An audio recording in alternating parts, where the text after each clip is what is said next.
Ich stelle euch heute den Navimo von der Firma Segway vor. Das ist ein Mähroboter der neuesten Generation mit RTK-Funktion. Viel Spaß!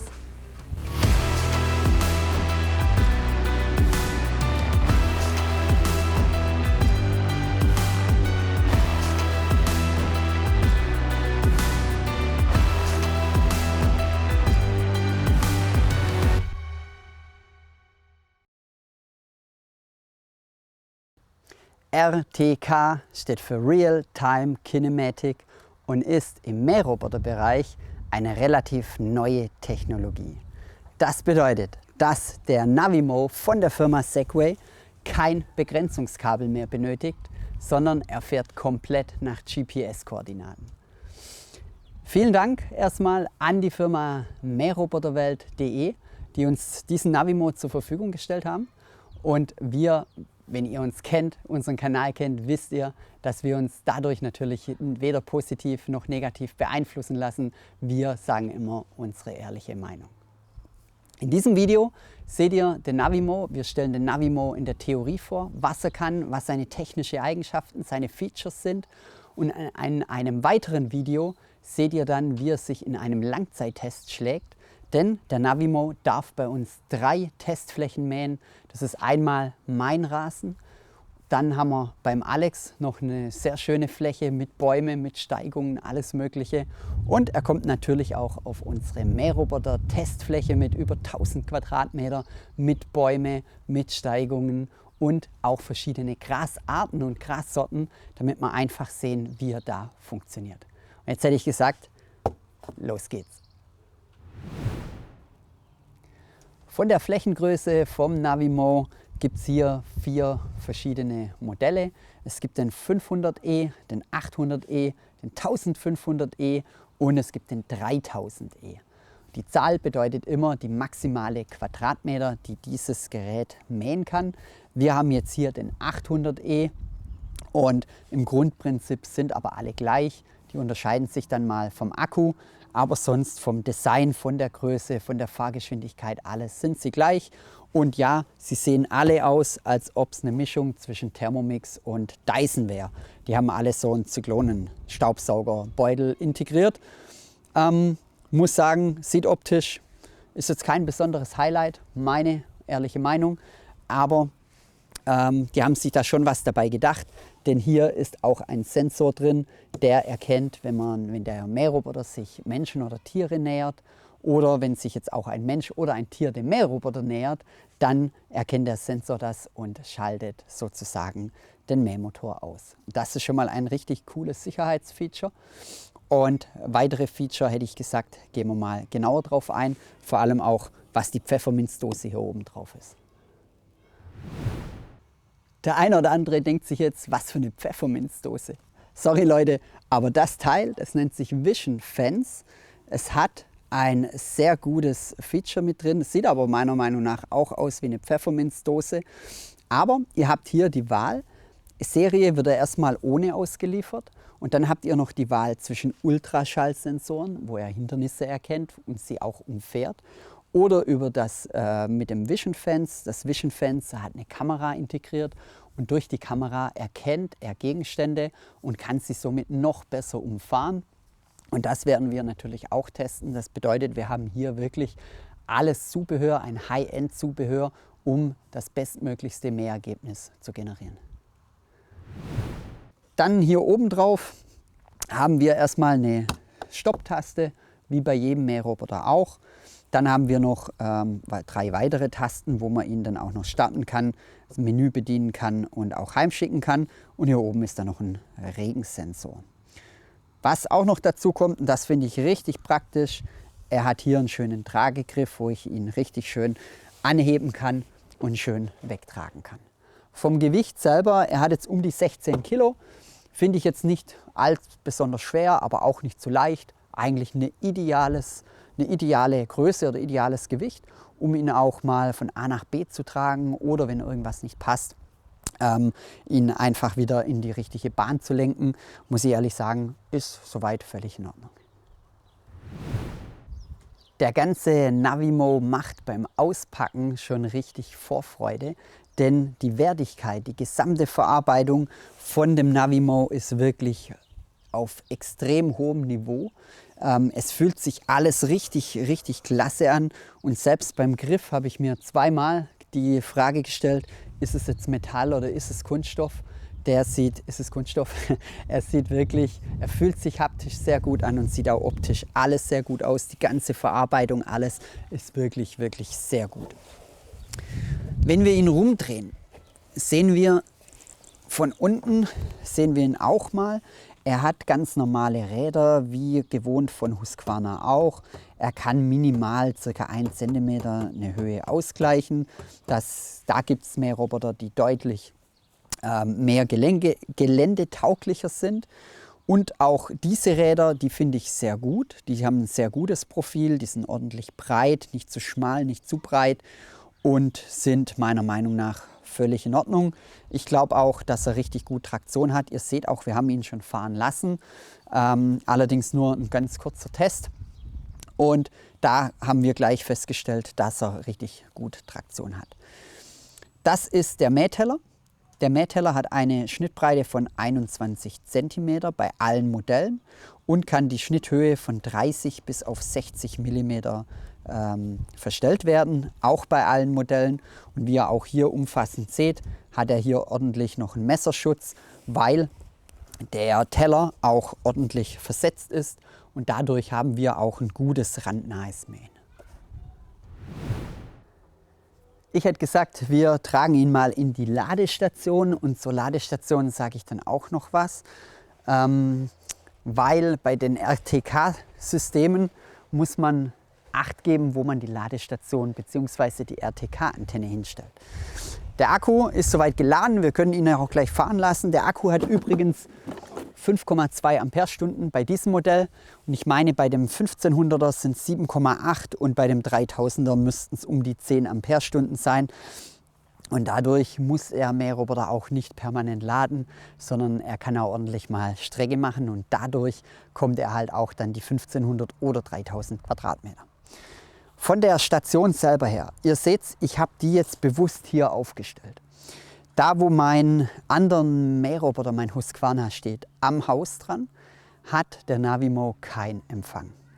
Übrigens kein von uns getestetes RTK-System hat da Empfang, weil die RTK-Antenne, das ist die RTK-Antenne, diese Antenne braucht Blickkontakt in den Himmel. Und idealerweise mit 160 Grad Winkel, also bedeutet so raus. Wir haben jetzt hier, diese Position ist trotzdem nicht ganz ideal, muss man auch sagen. Das bedeutet, ihr müsst auch vorher wissen, wo ihr den Mähroboter hinstellen könnt. Obwohl kein Kabel reinzuziehen ist im Rasen, gibt es trotzdem einiges zu beachten. Wie gesagt, die RTK-Antenne, die muss im 160 Grad Winkel freies Blickkontakt zum Himmel haben, damit er ordentlich Satelliten empfangen kann. Und hier wird die schon beeinträchtigt vom Flieder, wenn der mal richtig Blätter hat, dementsprechend noch mehr und hier hinten auch. Das bedeutet, man müsste die RTK-Antenne idealerweise aufs Carport drauf machen vom Alex. Das wäre eigentlich ideal. Da gibt es dann Verlängerungsantennen und das finde ich ein bisschen ein Nachteil. Es gibt RTK-Mähroboter-Systeme auf dem Markt, wo die RTK-Antenne mit einer externen Stromversorgung gesichert wird und dadurch kann die völlig anders stehen wie die Station selber. Aber beim Navimo muss die RTK-Antenne an die Ladestation angeschlossen werden und dadurch kann ich maximal 20 Meter weg sein und dadurch kann es schon dem einen oder anderen bei der Installation etwas Probleme bereiten. Es braucht natürlich nicht nur die RTK-Basisstation Empfang zum Himmel, sondern auch der Mähroboter selber.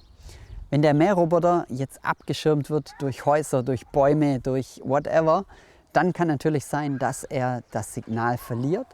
Dadurch kann auch sein, dass er mal nicht genau weiß, wo er ist und wo er nicht ist. Und deswegen hat sich die Firma Segway was Cooles einfallen lassen. Von Gyroskop, Kilometerzähler, Kompass etc. kann er errechnen, wo er sich bewegt, und das funktioniert wirklich sehr gut. Bis auf ein paar Zentimeter genau kann er dann trotzdem wissen, wo er ist, und sobald er wieder Empfang bekommt, weiß er wieder, aha, da bin ich. Noch viel cooler finde ich persönlich die App. Ich finde, wenn der Mähroboter sich sehr gut bedienen lässt durch eine App, dann steigt natürlich auch die Benutzerfreundlichkeit. Und da muss ich sagen, ist die App mal richtig genial. Ihr habt hier in der App, seht ihr eure komplette Flächen. Ihr seht, wie viel Quadratmeter die Fläche hat. Ihr seht nahezu alles. Mähzeitenplan, Schnitthöhe, die kann man auch alles elektrisch verstellen, von 30 bis 60 mm. Ihr habt Kartenverwaltung, da könnt ihr No-Go-Zonen einrichten. Ihr könnt verschiedene neue Zonen einrichten. Ich könnte ihn jetzt theoretisch zum Alex rüberfahren lassen und da eine neue Zone erstellen. Ich kann hergehen, kann natürlich Regensensor ein- und ausschalten. Ich kann hergehen, kann Lichteinstellungen machen. Er hat oben so richtig coole Status-LED-Leisten, so ein Ring. Sieht richtig schön aus bei Nacht, wenn ich ihn fahren lasse. Finde ich persönlich richtig schön. Er hat Soundeffekte, muss ich sagen. Die schaltet ihr am besten gleich aus. Das hört sich nicht so ideal an. Dann hat er natürlich noch einen Messerstopp-Sensor, wie vorhin erklärt. Wenn sich Personen oder Tiere nähern, habe ich jetzt eingeschaltet, da ich jetzt 2 Kinder habe. Und auch der Vision Fence Sensor ist jetzt hier aktiviert. Ja, und so geht das Ganze dann durch. Ihr könnt ihn natürlich einbinden in euer WLAN. Er braucht kein WLAN, er geht auch über LTE. Und dadurch, finde ich einfach, steigt die Benutzerfreundlichkeit unglaublich hoch an.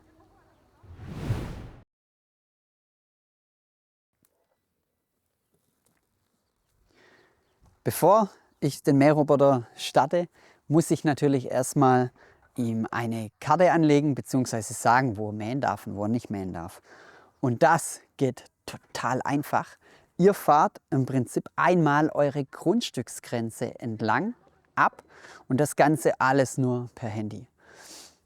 Und dadurch, dass er einmal abgefahren ist, weiß er genau, wo er fahren darf und wo er nicht fahren darf. Steht alles drin, super beschrieben, total einfach, simpel und einfach gemacht. Und da muss ich sagen, da merkt man einfach, dass nicht nur die App, sondern der ganze Roboter echt super durchdacht ist. Ja, wir lassen jetzt ihn einfach mal mähen. Ich habe es natürlich schon einkartiert. Er weiß, wo er mähen darf und wo er nicht mähen darf. Und da würde ich einfach sagen, wir schauen ihn jetzt einfach mal zu, was er so macht, wie er es macht. Er mäht jetzt richtig schön einmal am Rand außenrum und dann mäht er schön Bahn für Bahn.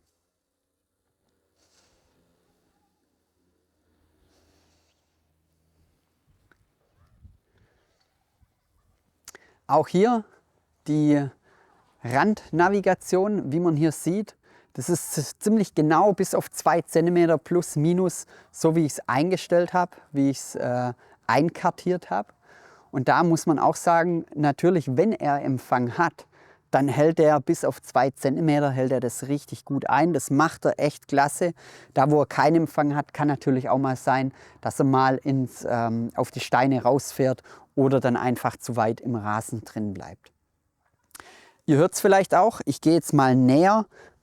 Ein Stein. Ich gehe jetzt mal näher an den Roboter ran. Ich habe ein Mikrofon bei mir dran und deswegen dürft ihr auch mal was hören.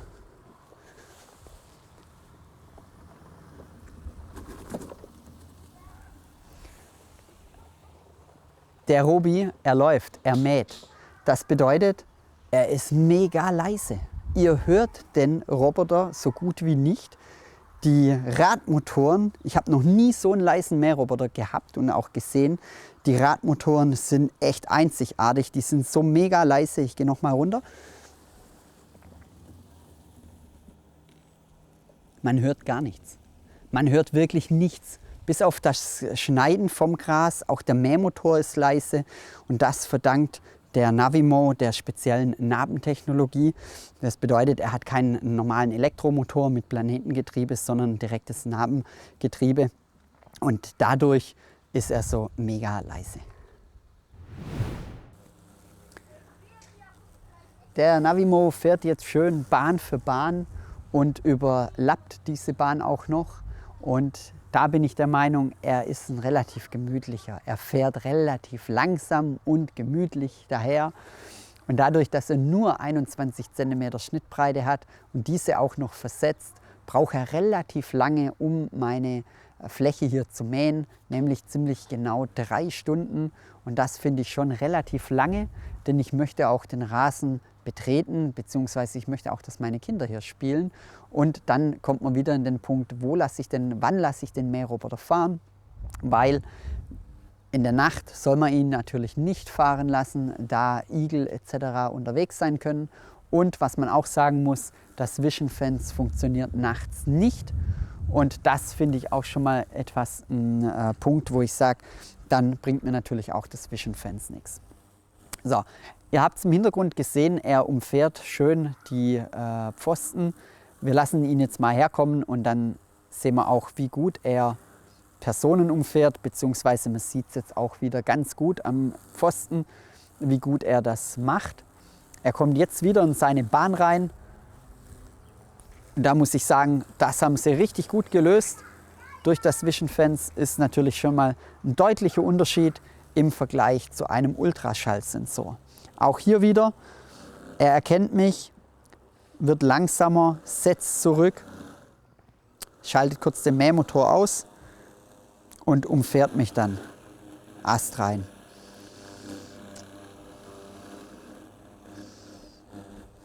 Finde ich absolut gut, ist auf sehr hohem Niveau, das passt soweit. Und im Bereich von einem Pfosten, Spielturm, Schaukel, Gartenhütte, Grillstelle, egal was, da würde ich persönlich immer auch eine No-Go-Zone einrichten, denn dann weiß er es vorher und kann das Hindernis schon vorher umfahren bzw. in seine Kartierung, in seinen Plan mit aufnehmen und dadurch ist er natürlich deutlich schneller. Der Kollege darf noch seine Bahnen ziehen und ich würde noch was zum Thema Preis sagen. Auf mähroboterwelt.de kostet der kleinste 1.500 €. Natürlich, je größer sie werden, desto teurer werden sie, ist auch klar. Das Vision Fence kostet normalerweise 299 €. Das ist aktuell auch im Angebot. Wenn ihr einen Mähroboter dort kauft, könnt ihr das Vision Fence für 189 € beziehen. Ich finde, für den Preis kriegt ihr erstmal sehr viel Mähroboter. Im Vergleich zu anderen Marken, Husqvarna, Gardena und Co. ist es wirklich eine Alternative und vor allem, ich brauche kein Kabel. Wie es sich allerdings im Langzeittest macht, weil der Ersteindruck ist zwar echt positiv, aber muss noch lang nichts heißen. Deswegen würde ich einfach sagen, Kanal abonnieren, Video nicht verpassen. Wir werden definitiv einen Langzeittest bringen und dann auch alle Vor- und vor allem auch alle Nachteile in der Praxis aufdecken. Ich bedanke mich fürs Zuschauen. Alle Links unten in der Videobeschreibung. Ciao.